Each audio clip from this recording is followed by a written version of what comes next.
अभी हाल ही में बहुजन समाज पार्टी के जो प्रदेश अध्यक्ष हैं विश्वनाथ पाल, उनका एक स्टिंग आया था जो एक बड़े अखबार ने किया था।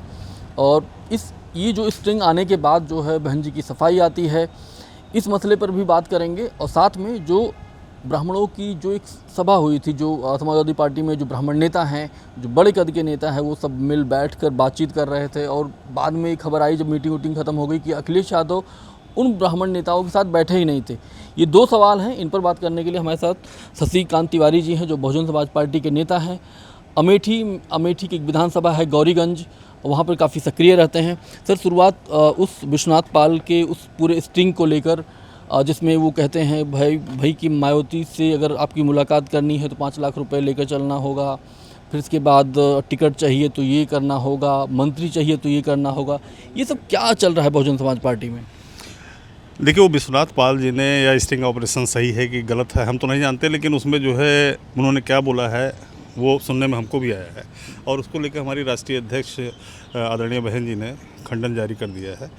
और पार्टी उन्होंने मुख्य बात जो जोर दिया है बहन जी ने कि हम किसी से चंदा, किसी उद्योगपति से, किसी धन कुबेर से हम चंदा नहीं लेते, धन्ना सेठ से ना हम किसी, उन्होंने तो नहीं कहा लेकिन वो मैं कह दे रहा हूँ कि ना किसी बीफ एक्सपोर्टर से वो चंदा लेती हैं, वो कार्यकर्ताओं से चंदा लेती हैं। और वही बात विश्वनाथ पाल जी ने कहा कि हम पार्टी के लोग जो है सब लोग सहयोग करते हैं। अब उन्होंने कंटेंट में कहा जो भी कहा, बहन जी ने उसका स्पष्टीकरण दे दिया है। और पार्टी हम लोगों के सहयोग से चलती है। हम लोग 20 साल हो गया राजनीति करते हुए, हम लोग हर मौके पर बहन जी की पार्टी जब आह्वान करती है हम लोग हमेशा उनको जिस लायक रहते हैं, जो जिस लायक रहता है चंदा देता है। चुनाव लड़ने के लिए अच्छे खासे फंड की ज़रूरत होती है, तो पैसा कहाँ से आएगा बहुजन समाज पार्टी के पास? एक तो भारतीय जनता पार्टी है, उनका देखिए जिला कार्यालय देख लीजिए, पूरा सेंट्रलाइज एसी की तरह बनाया जा रहा है, तो पैसा कहाँ से आएगा? भाई देखिए, आपको तो पता है कि बीजेपी दुनिया की सबसे बड़ी फंड वाली पार्टी है। उसके पास अकूत फंड है, उसके पास अडानी हैं, उसके पास अंबानी हैं, उसके पास बीफ एक्सपोर्ट करने वाले लोगों के चंदे हैं, उसके पास तमाम सोर्सेज हैं। तो इन सब सोर्सेज से, और उनके पास तमाम, अब तो वो फैजाबाद में, अयोध्या में जो है चंदा चोर भी हैं, जो चढ़ावा चोर भी है, उनका भी एक तरह से देखा जाए जो चोरी हो रही है, मतलब उनकी भक्तों के उसकी, तो उसका भी जो है उनके पास फंड है। तो उनके पास फंड कमी नहीं, लेकिन अब उनका चरित्र जो है लोगों के सामने, जनता के सामने से निकल गया है और सब चीज़ें आ गई हैं सामने। उसका मुकाबला बहुजन समाज पार्टी के संगठन के सिपाही और सर्व समाज के लोग मिलकर जो है बहुजन समाज को लड़ाएंगे और लड़ेंगे। चंदा फंड की कहीं कोई कमी उनके अपने व्यक्तिगत लड़ने वालों के पास कमी नहीं रहेगी, क्योंकि उनके पास कंटेंट है। अब दूसरे राउंड पे हम लोग बात कर लेते हैं कि अभी समाजवादी पार्टी में क्या हुआ कि ब्राह्मणों जो नेता हैं, उनके बड़े बड़े कद के नेता हैं, उन लोगों आपस में कोई बैठक किए, और ये समाजवादी पार्टी की तरफ से था। अखिलेश यादव नदारद थे, अखिलेश यादव बाद में आए हैं। मतलब क्या चल रहा है? पूरी बैठक बुलाते हैं, आप शामिल नहीं होते हैं इसमें। देखिए, यही तो दुर्भाग्य है ना, यही तो नहीं समझ पा रहा है ना आदमी।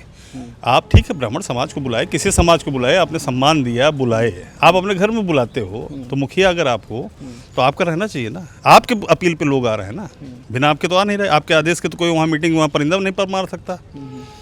और आपने सम्मानित ब्राह्मणों को बुलाया, आपके पार्टी को बुलाया, आपके पार्टी कार्यकर्ताओं को बुलाया, तो आपको उनको रिप्रेजेंट करना था। सोसाइटी को नहीं बुलाया उन्होंने, ब्राह्मण सोसाइटी को नहीं बुलाया कि उन्होंने किसी को भी इनवाइट की। जो समाजवादी पार्टी माइंडेड या उनके जो वर्कर्स ब्राह्मण थे, उन्होंने उनको बुलाया कि एक गैदरिंग होनी चाहिए, तो एक उन्होंने किया। अब उसको उन्होंने बताया कि ये एक ट्रायल था, 5 अगस्त को जनेश्वर मिश्रा जी की जयंती है। अब जनेश्वर मिश्रा में बहुत बड़ा ब्राह्मण सम्मेलन उन्होंने किया, उसमें उन्होंने कहा कि जितने भी ब्राह्मण आ सकें वेलकम।